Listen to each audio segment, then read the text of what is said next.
primeiro tópico que a gente vai tratar hoje é entender por que listas são importantes, ainda mais para a maratona de programação. As listas, diferentes do que vocês viram até agora, são um tipo de estrutura de dados. Isso talvez seja uma palavra nova para vocês, estrutura de dados, mas não é algo que vocês devem se assustar. Estrutura de dados é apenas uma forma que a gente tem de organizar os dados para a gente conseguir usar depois. Então, da mesma forma que antes vocês guardavam os dados dentro de uma variável, que era só um dado, agora a gente vai ter vários dados que a gente precisa organizar de uma melhor forma para a gente conseguir operar sobre eles depois. Bom, e para que servem as listas? A gente guarda vários valores nelas, a gente pode representar sequências, e é a base de quase todos os problemas que vocês vão encontrar por aí. Bom, como que a gente consegue guardar vários valores? Vamos supor que você tem uma carteira e você tem várias notas. Você tem uma nota de 10, uma nota de 5, uma nota de 20. No caso desse exemplo, são notas de escola. Então, vamos supor que você é um professor e você tem notas de vários alunos. E depois você quer somar tudo para ver quanto no geral a turma tirou. Se você ir guardando um por um, então nota 1 é igual a 7, nota 2 igual a 8. Você vai acabar se perdendo em algum momento sobre qual aluno você está guardando a nota. Agora, se você guardar todas as notas em uma lista, fica muito mais fácil para você acessar tudo junto depois. Então, para isso que a gente usa a lista, para que a gente consiga agrupar valores de mesmo tipo, de uma forma que a gente vai precisar usar eles depois, ainda na lista. Bom, o que é uma lista? Uma lista é uma coleção de valores, pode ter vários tipos, e ela é ordenada, então ela tem uma posição. A lista ela pode ser uma lista de inteiros, ela pode ser uma lista de strings, que é uma lista de palavras, pode ser uma lista de números decimais, que são os números quebrados, né? E, bom, a lista ordenada ela tem posição, quer dizer que uma lista do tipo 2, 3, 4 é diferente da lista 4, 2, 3. Esse conceito de ordenação é tranquilo para vocês? Vocês entendem o porquê que 2, 3, 4 é diferente de 4, 3, 4, 2, 3? Ok. Então, vou seguindo aqui. E além disso, a lista ela possui índices para que a gente possa identificar o elemento dela. Então, cada elemento ele tem uma posição dentro da lista, ele é marcado de alguma forma dentro da lista. Diferente da nossa contagem, que normalmente a gente costuma contar por um, na computação, nas listas, a gente costuma começar a contar por zero. Então, o primeiro elemento da lista, só admitir aqui, gente. O primeiro elemento da lista não é o elemento 1, é o elemento 0. Então, por exemplo, eu quero acessar a lista no índice 0. Então, qual é o elemento da lista que está no índice 0? É o primeiro elemento aqui, ó, é o elemento 2. Beleza? A gente vai falar um pouquinho melhor sobre índices aqui na frente. Bom, então aqui a gente tem uma lista de números inteiros, que é o número de 1 a 6. E a gente tem só um número. Primeiro, a gente vai printar o número e depois a gente vai printar a lista. O número, como vocês estavam fazendo antes, ele retorna assim, ele sozinho. Agora, a lista, vocês podem ver que é um conjunto de vários valores, não é um valor só. É um conjunto que tem vários valores que são do mesmo tipo. Então, por exemplo, 10 é um número inteiro. E essa aqui não é um número inteiro, é uma lista de números inteiros. Beleza? Agora, voltando aqui com o código, a gente viu um pouquinho sobre índices, e eu falei para vocês que cada elemento da lista tem um índice, e ele começa por zero. Os índices começam por zero. Zero é o primeiro elemento, um é o segundo elemento, dois é o terceiro elemento, e por aí vai. Então, se a gente fizer um print lista no índice zero, para a gente denotar índice, a gente usa aqui os colchetes, tá bom, gente? Se a gente fizer print lista no índice zero, o que vocês acham que vai ser retornado? Aqui, gente, que nem a Isa falou, quando a gente dá um print lista no índice 0, a gente acessa o primeiro elemento da lista, que é o número 1. Agora, se a gente voltar aqui o código e fizer print lista no índice 1, aí vai seguir a sequência. Se 0 é o primeiro elemento... Opa, deixa eu ver esse aqui. Se 0 é o primeiro elemento, 1 é o segundo, porque segue essa sequência, tá bom? Então, se a gente fizer aqui print no índice 1, vai dar o segundo elemento, que é o número 2. Agora, se a gente fizer print lista no índice menos 1, o que acontece? Alguém tem alguma ideia do que seria o índice menos 1? Eu falei para vocês que segue uma sequência. Então, a ordem natural é que seja números positivos, né? 1, 2, 3, 4.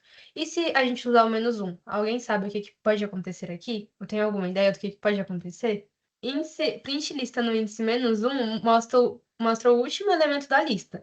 Então, toda vez que você acessar o índice -1, você está falando, vê a lista, o último elemento da lista e me retorna ele, beleza? Se a gente fizer, por exemplo, -2, vai ser o penúltimo. É a mesma coisa, só que seguindo a ordem inversa, entendeu? -1 é o último, -2 é o penúltimo, -3, por aí vai, tá bom? Se vocês usarem números negativos, é isso que vai retornar para vocês, a lista de trás para frente. Bom, agora como que a gente faz para percorrer uma lista? Eu falei para vocês que uma lista é um conjunto de elementos, pode ser do tipo inteiro, pode ser do tipo string, pode ser do tipo decimal, e a gente quer, de alguma forma, acessar todos os elementos que a gente percorreu. Quando a gente recebe a lista no exercício, normalmente a gente não sabe, algumas vezes, né? A gente não sabe quantos elementos tem naquela lista. Então não dá para a gente ficar acessando índice por índice e ficar pegando cada elemento da lista assim, porque a gente não sabe o total. Então, como que a gente faz para iterar sobre uma lista, né? Para percorrer toda ela, mesmo sem saber quantos elementos tem? Para isso, a gente usa os laços de repetição, que vocês viram na aula passada, certo? O for, o while. Todo mundo aqui viu? Participou dessa aula? Assistiu depois? Essa estrutura de repetição é muito importante para vocês entenderem como que funciona para a gente percorrer a lista, tá bom?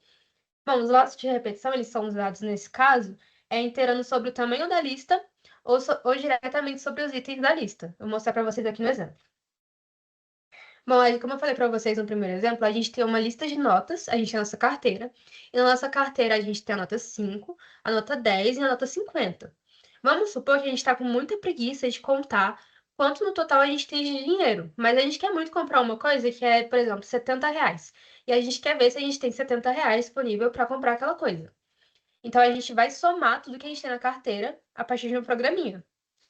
Então, como eu falei para vocês, pode ser acessado por meio dos itens dentro da lista. Para a gente fazer isso, a gente usa o operador IN. Vocês já viram o operador IN? Eu não sei, mas vocês tiveram uma aula de operadores, certo? Ok, eu acho que provavelmente vocês viram o operador IN.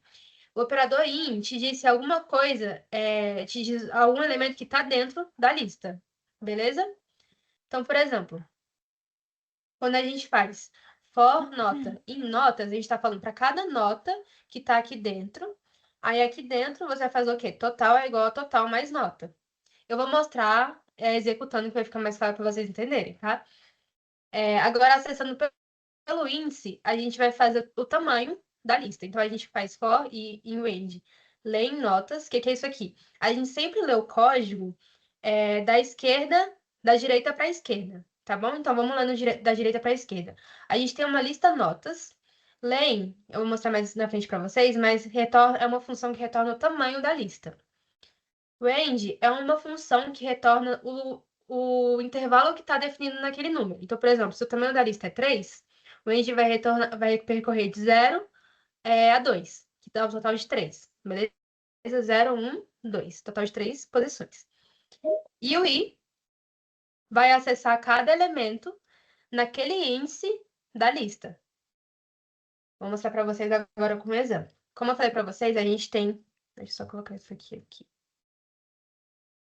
A gente tem uma lista de notas e a gente quer somar o total que a gente tem na nossa carteira. A gente pode iterar sobre os itens da lista. Então, por exemplo, se a gente fizer um for nota em notas, o que é que vai retornar para a gente? Aqui, ó. A primeira vez que ele passa no for, ele vai printar o 5, que é o primeiro elemento. A segunda vez, ele vai printar o outro 5, que é o outro elemento. A terceira, ele vai printar o 10. E a última, na penúltima, ele vai printar o 50 e na última ele vai printar o 20. Beleza? Então, ele tá passando, vocês percebem que ele está passando por cada elemento? Então, essa variável chamada nota aqui representa cada elemento que está dentro da lista. Beleza? Isso ficou claro para vocês? Como que funciona o in?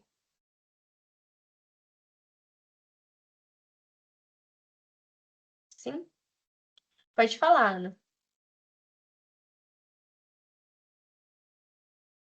Eu ainda tenho um pouquinho de dúvida de como funciona o... Não entendi direito. Deixa eu fazer assim o total. Olha só. Vamos supor que a gente tem essa lista. Vamos supor que a gente tem Pode ser essa lista aqui mesmo. A gente tem essa lista e a gente quer acessar cada elemento dessa lista mais separado. Então, por exemplo, eu tenho essa lista e eu quero fazer uma nova lista, mesmo que ela seja igual, mas eu quero fazer uma nova lista. Então, vamos supor que eu quero fazer uma lista carteira. Eu quero passar tudo que está na minha carteira para outra carteira. E para isso, eu preciso acessar cada elemento e ver o que está dentro daquela carteira. Então, por exemplo, se eu fizer o for nota em notas, ele vai pegar cada elemento que está aqui e me retornar. Ele vai dizer, tipo, o primeiro elemento, a primeira vez que ele passar pelo for, vai retornar o elemento 5. A segunda vez vai retornar o elemento 5 de novo. A terceira vez vai retornar o elemento 10. A quarta, o elemento 50. E a quinta, o elemento 20. Deixa eu ver se eu tenho o Tony aqui, porque ele seria muito bom. Acho que tem. Primeiro a gente definiu a lista, certo? Agora, aqui, ele está definindo a lista, tá bom? Agora a gente definiu a variável total 1 igual a 0. A gente vai definir a variável total 2 igual a 0 também. E uma lista vazia chamada carteira. Agora, o que que o for nota em notas vai fazer? Ele vai pegar a lista notas, ele vai abrir ela, vai avaliar todos os elementos que tem ali dentro, e ele vai acessar cada um deles. Nota vai ser igual a cada um dos elementos. Ele vai passar por todos, porque isso é um for, uma estrutura é um laço de repetição. Ele só acaba quando a lista acaba. Aí ele vai printar a nota. Tá vendo que nota assumiu o valor do primeiro elemento da lista? Porque é ele que ele está acessando agora, porque é a primeira vez que a gente está passando pelo laço de repetição. Depois que terminar, o for volta, porque a lista ainda não terminou. E ele vai acessar o 5 de novo, porque é o segundo elemento da lista. E ele vai printar ele. Aqui, ó, tá aparecendo bem aqui. Depois, o nota vai assumir o valor do 10, porque é o terceiro elemento da lista. E vai printar para a gente. Isso para todos os elementos da lista. Nota sempre vai percorrer a lista. Então, como se fosse nota estivesse navegando por essa lista. A nota está realmente andando pela lista. E para cada passo que ela dá, ela assume um valor correspondente àquela posição. Então, se nota está passando pela lista a primeira vez, ela vai ser igual ao primeiro elemento. A segunda, ela vai ser igual ao segundo elemento. Até que a lista acabe. Então, por exemplo, aqui, no próximo, a lista já vai acabar. Nota igual a 20. Quando voltar para o for, não vai voltar na real, porque o in ele identifica quando é o último elemento da lista. Beleza? Agora eu vou mostrar para vocês como que funciona com essas funçõezinhas aqui, que é a mesma coisa, só que é uma outra forma de fazer, tá? Deixa eu mostrar aqui no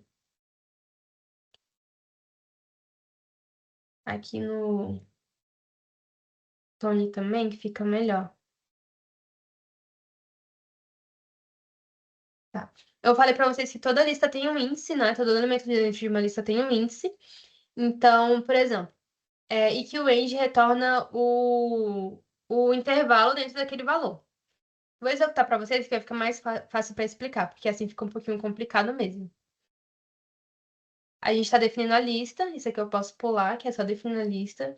A gente vai definir as variáveis também. Aí a gente entra no for.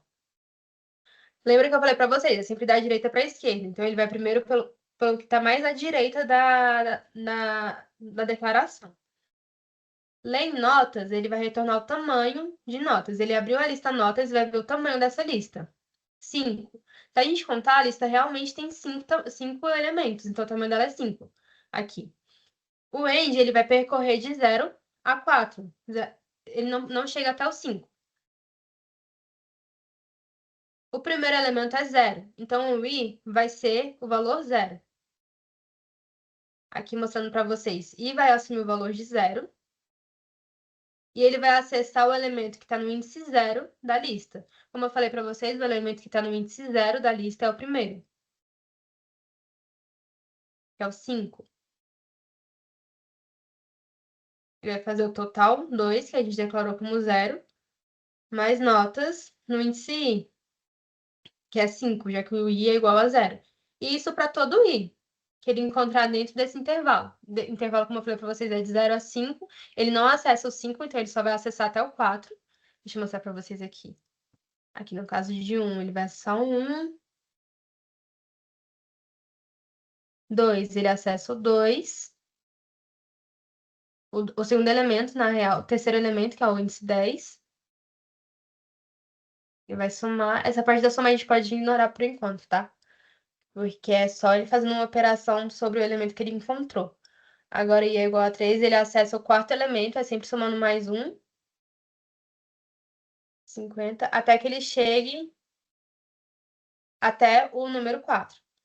Como eu falei para vocês que o índice começa no zero, o índice 4 é o último elemento da lista. Então, vamos aqui, ó. O índice 4 vai ser igual a 20.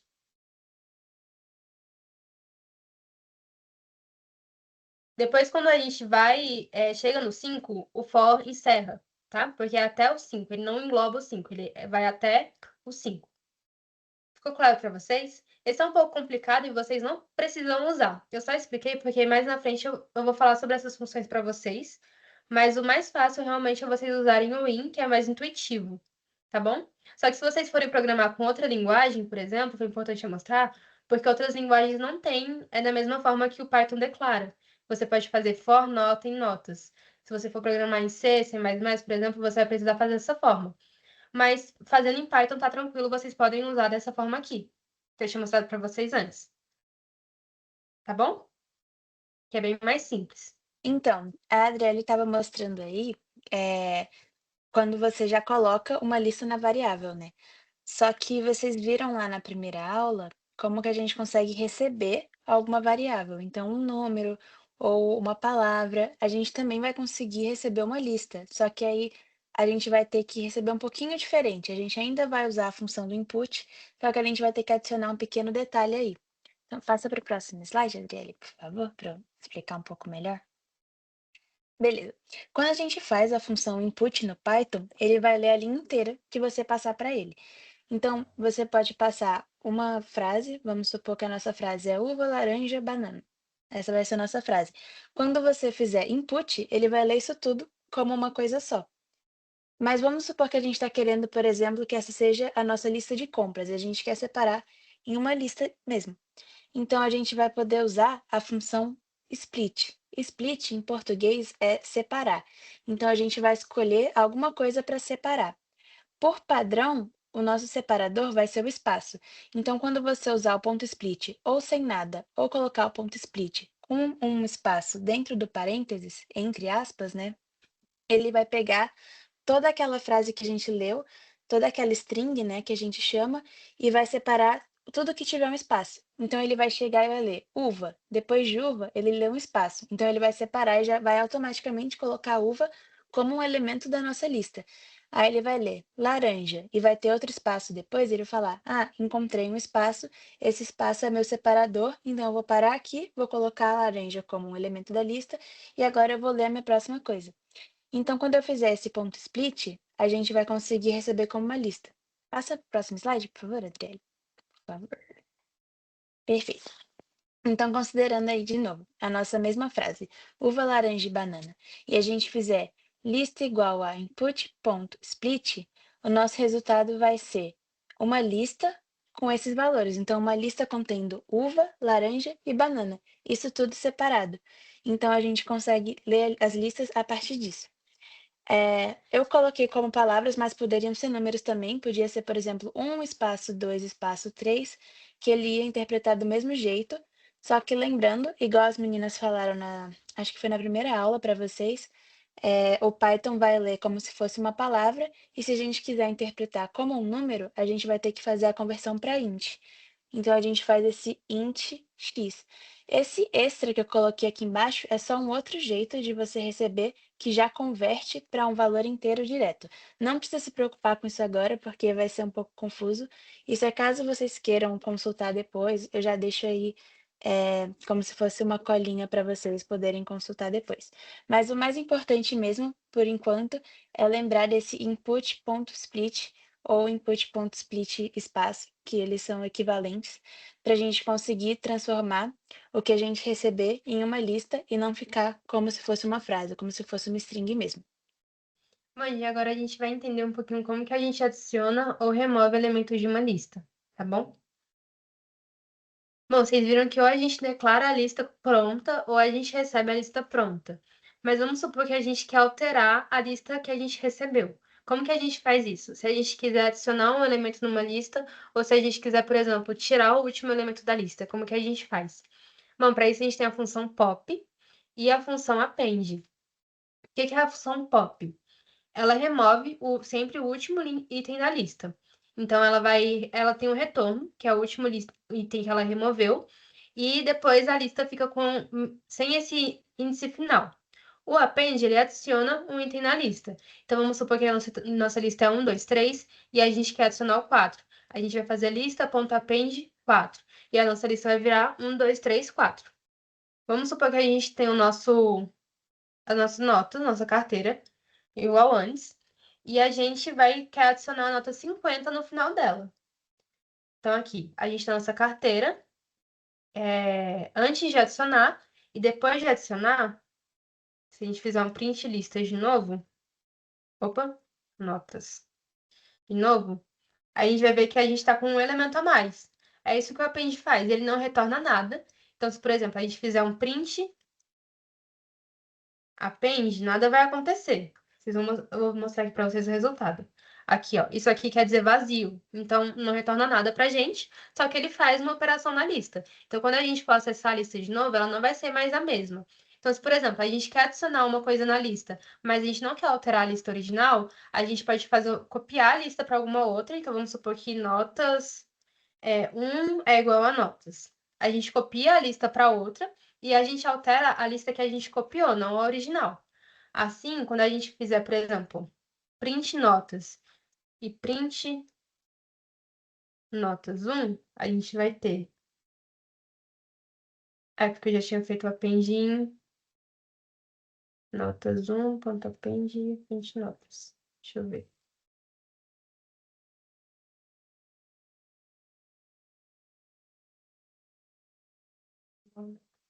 Tá, não funcionou. Peraí.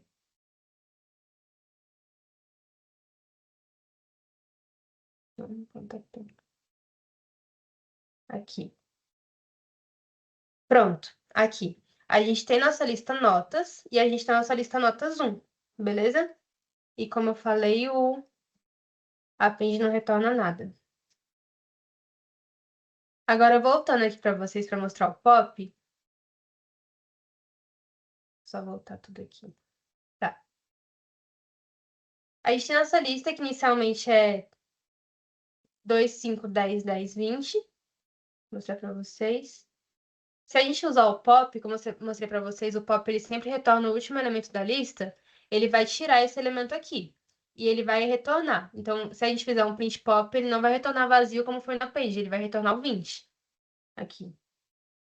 Então, a gente tem nossa lista original, a gente fez um pop na lista, ele vai tirar sempre o último item, tá? O pop sempre tira o último item. E depois, quando a gente fizer um print na lista de novo, a nossa lista vai estar sem o último item. E quanto mais a gente for fazendo um pop na lista, então se a gente fizer aqui print, deixa eu copiar aqui. Se a gente fizer de novo, a lista vai estar cada vez mais vazia, beleza? Que aqui vai ter tirado 10, se a gente fizer um print notas, vai estar só o 2, 5 e o 10. Então, primeiro nossa lista estava assim, a gente tirou o 20, ficou só com 4 elementos. A gente fez um pop de novo, tirou de novo o último elemento e ficou só com 3 elementos, beleza? Se a gente for fazendo isso, a gente pode fazer até a lista acabar. Aí, se chegar no momento que a lista acabar e não tem mais nada que tirar, vai dar um erro, beleza? Tá claro para vocês isso? Uma coisa que a gente pode fazer que talvez seja útil para vocês é, por exemplo, a gente quer guardar a informação de qual era o último item da lista. A gente pode fazer uma variável que o nome dela seja o último item e falar que ela é igual a notas.pop.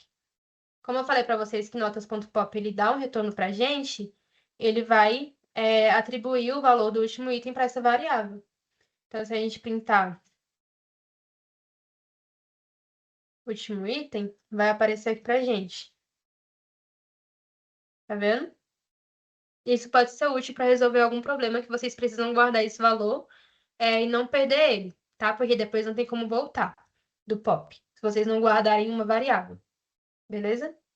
Explicando para vocês algumas funçõezinhas simples que a gente já viu. Mas só para deixar mais claro para vocês, o len lista, ele vai retornar o tamanho da lista. O sum lista, ele vai retornar a soma de todos os itens que tem na lista. O max lista, ele retorna o maior valor que tem na lista. E o min lista retorna o menor valor. Então, deixa eu mostrar aqui para vocês. A gente tem a nossa lista aqui. E a gente coloca um print min lista. Lista não. Notas. Ele tem que retornar o 2, né? Porque 2 é o menor elemento que tem na lista. Aqui. Ele vai retornar o 2. Isso sem a gente precisar procurar qual é o menor elemento. A função já faz isso pra gente. Agora, se a gente fizer com max, ele vai retornar o maior elemento, que no caso é o 20. Deixa eu limpar aqui para ficar melhor para vocês verem. No caso é o 20. Beleza? Agora, se a gente fizer o len notas, ele vai retornar a quantidade de itens que tem aqui, o tamanho da lista, tá bom? Então, no caso é 5. Realmente tem 5 itens aqui. 1, 2, 3, 4, 5. Se a gente fizer o sum lista, ele vai retornar a soma de todos os itens que tem na lista. Então, ele vai somar um por um e vai retornar para a gente total. No caso, aqui é para dar 45, 47. Aqui, pra gente. Tá bom? Então, os problemas de competição vão ser igual problemas de matemática que vão te dar alguma historinha e aí depois vão pedir para você resolver. Então, vamos começar aqui com o nosso primeiro exemplo. Então, nosso primeiro exemplo chama competição de golfe. Aí, nosso enunciado começa com Ana e Bianca estão juntas no Discord e querem passar o tempo juntas na call fazendo algo divertido. Então, consultaram o catálogo de jogos e decidiram jogar uma partida de Lari Party. Aí ele continua. Lari Party é um jogo de mini-golf no qual cada mapa possui exatamente N pistas. N aqui, no caso, gente, vai ser uma variável. Aí ele fala que em cada pista, a penalidade de uma jogadora é equivalente ao número de jogadas necessárias para acertar a bola no buraco. Quanto menos jogadas, menor a penalidade. A vencedora da partida é quem tiver a menor soma de penalidades após percorrer as N pistas. Então aqui ele está só explicando o jogo pra gente, e aí ele fala que a Ana e a Bianca vão jogar várias partidas e quer saber quem que vai ter a menor penalidade, considerando que a soma total das penalidades é que vai entregar pra gente a resposta que a gente quer.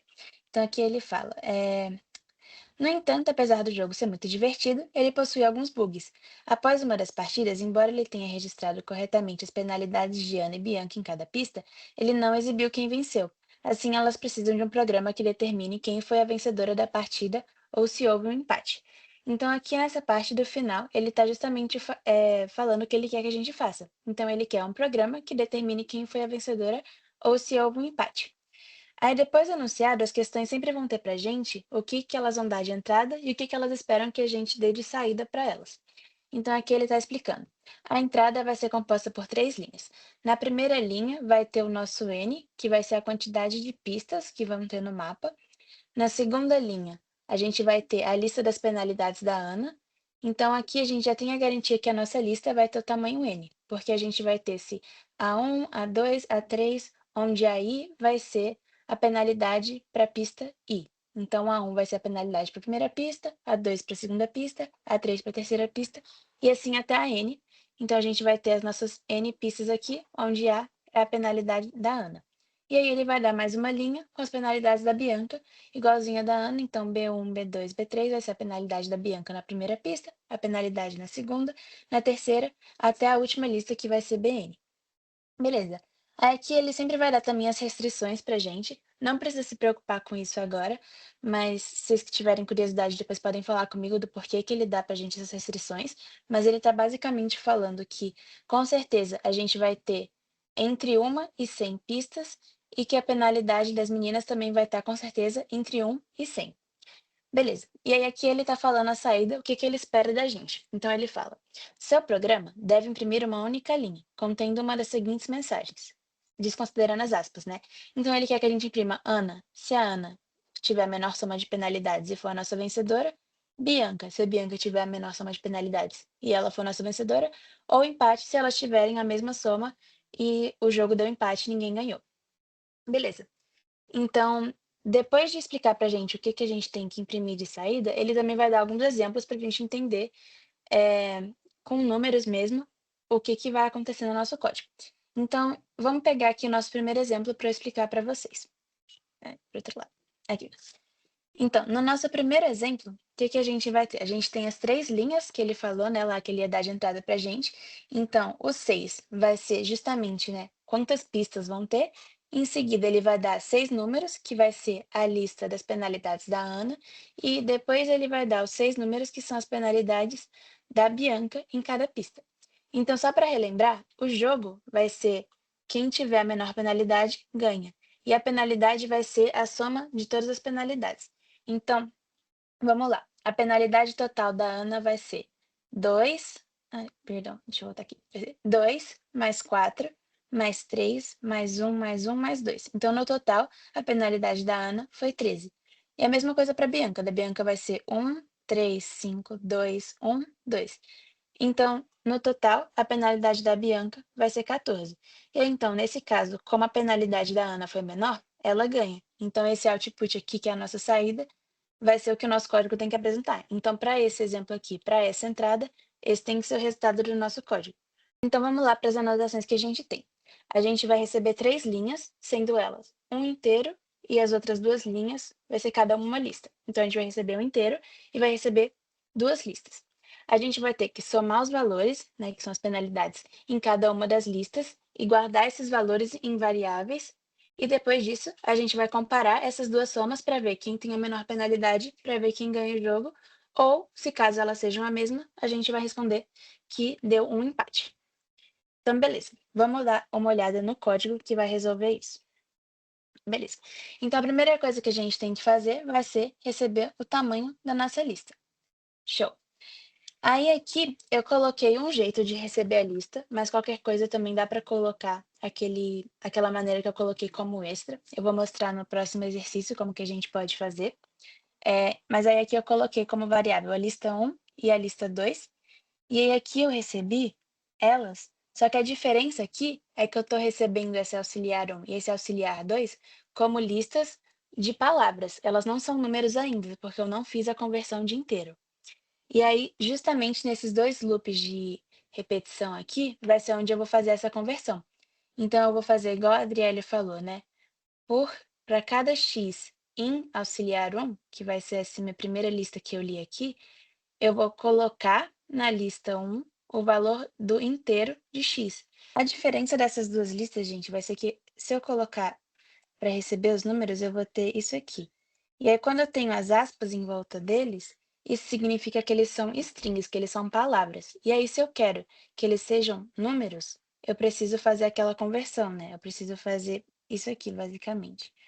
E aí, se eu fizer isso aqui, ele vai transformar essa palavra 1 no número 1. Então, é basicamente isso que a gente vai ter que fazer nessa nossa questão. Então, aqui a gente vai estar recebendo uma lista de palavras, e aqui, para cada, para cada elemento, para cada item que tiver nessa nossa lista auxiliar 1, a gente vai transformar ele em um número e colocar ele na lista 1. Porque dessa forma, a lista 1 e a lista 2 vão ser listas de números. Então, elas vão ser a mesma coisa que a lista auxiliar 1 e a auxiliar 2, só que em vez de palavras, elas vão ter números. Então, a gente vai fazer isso.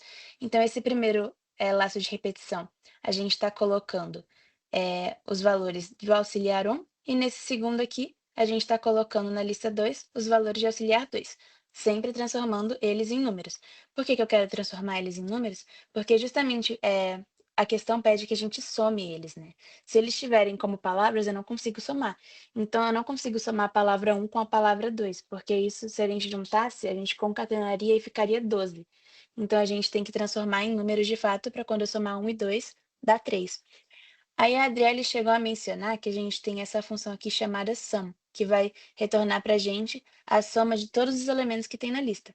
Então, eu vou guardar aqui, nessa nova variável que eu criei, como a soma da Ana, a soma de todos os valores que estão na lista 1, que vai ser a soma de todas as penalidades para a Ana, e nessa outra variável aqui, que eu chamei de soma de Bianca, a soma de todos os valores que estão na lista 2, que vão ser todas as penalidades da Bianca, que é justamente isso que a questão pede para a gente, né? Então, basicamente, nosso código vai pegar isso aqui, transformar todos eles em números, e essa função sum vai somar todos esses valores. Então, ela vai retornar 13 e 14 nesse caso aqui. Beleza. E aí agora a gente tem o valor da soma de cada uma delas, e aí a gente vai usar aqueles nossos condicionais que a gente aprendeu na última aula, para poder ver. A soma da Ana é menor que a soma da Bianca? Se a penalidade, né? Se a soma das penalidades da Ana for menor que a soma das penalidades da Bianca, então a Ana ganhou.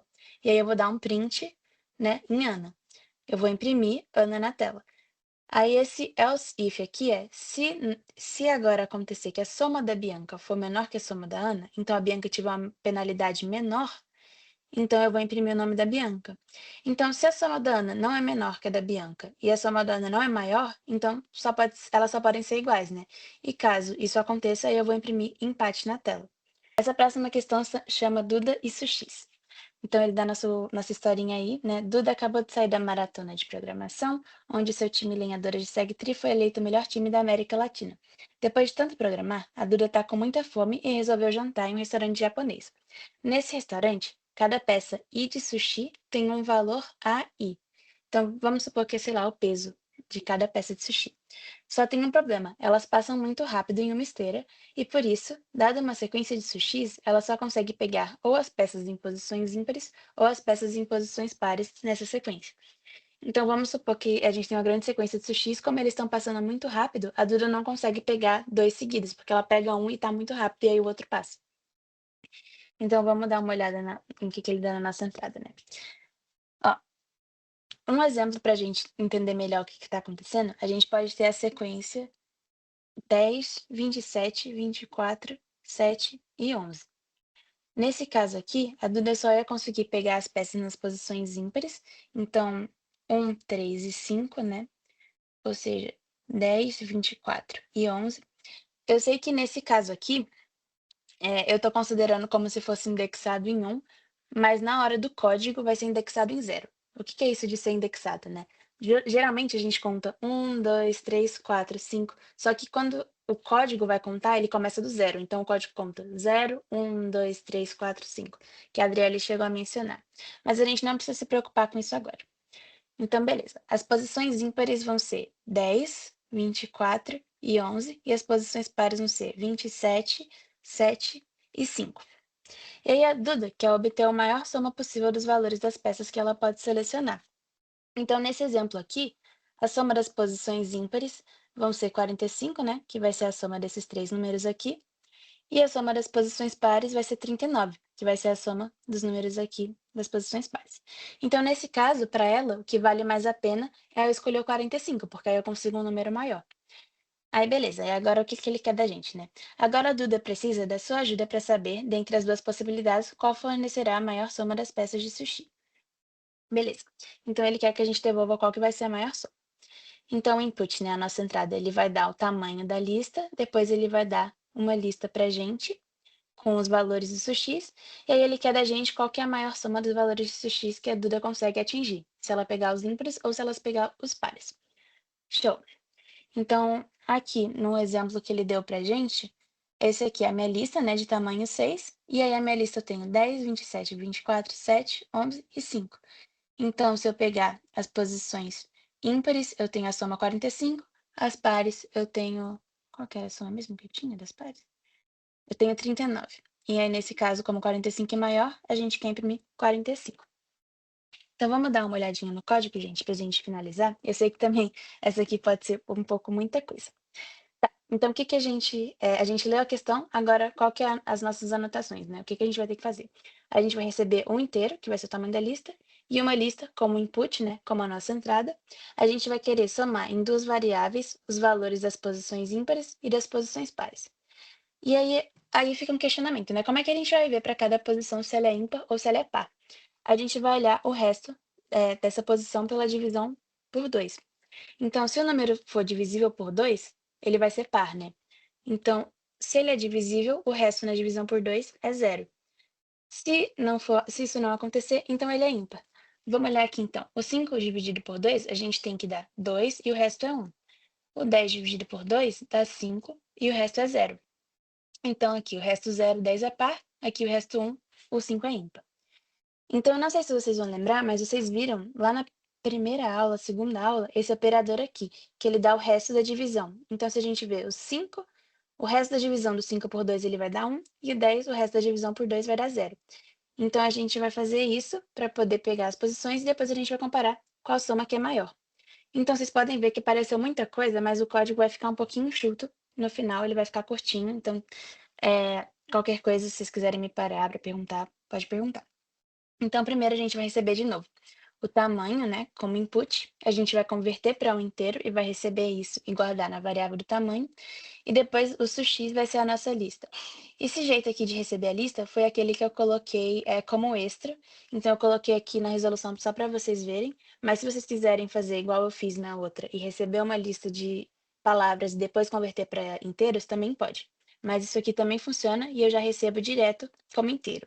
Então, aqui já vai ser direto o meu valor, a minha lista de valores do sux. Aí, beleza. Aí eu criei aqui uma variável para guardar a soma dos pares e a soma dos ímpares, inicializando as duas como 0, né? E aí, em seguida, eu vou iterar daquele jeito que a Adriele falou, pelos índices. Então, eu vou andar no i, pelo i no tamanho. Então, aqui ele vai entrar nesse range, que é o que a Adriele falou, de 0 até tamanho. Só que o tamanho não vai estar incluído. Então, ele vem de 0, 1, 2, 3, 4, até o tamanho. E aí eu vou ver. Se o i for divisível por 2, ou seja, se o resto na divisão por 2 for 0, então eu vou somar esse valor nos pares. Aí eu coloquei essa observação aqui, isso é a mesma coisa que fazer pares igual a pares mais sux. Eu só coloquei esse jeito também, só para apresentar essa nova sintaxe para vocês. Mas se vocês colocassem isso aqui, ia ser exatamente a mesma coisa. Então, se ele for par, eu vou somar aqui nos pares, e caso contrário, né, eu faço esse else, se não for par, então eu somo ele nos ímpares. E aí depois eu vou printar o maior entre pares e ímpares, que é aquela função que a Adriele falou de mass, né? Vai ser o máximo entre pares e ímpares, e aí eu imprimo isso para eles.